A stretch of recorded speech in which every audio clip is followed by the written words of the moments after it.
Ako si Gon, 12 years old.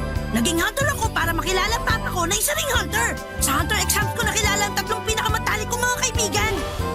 Ako si Killua, 12 years old din tulad ni Gon. Nagmula ako sa bantog na pamilya ng mga assassin, ang mga Soldic. Kahit assassin ako, okay lang bang maging magkaibigan tayo, Gon?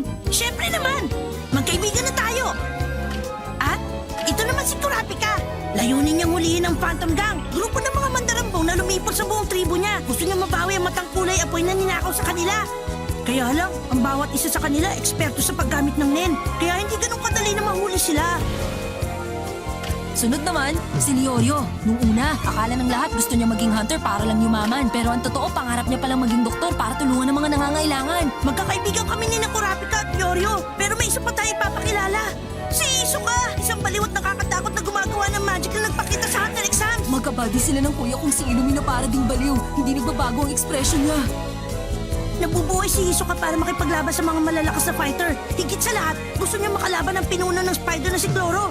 Para magawa yon, pinatay niya ang nakaraang number 4 member ng Phantom Gang at siya pumalit. Grabe!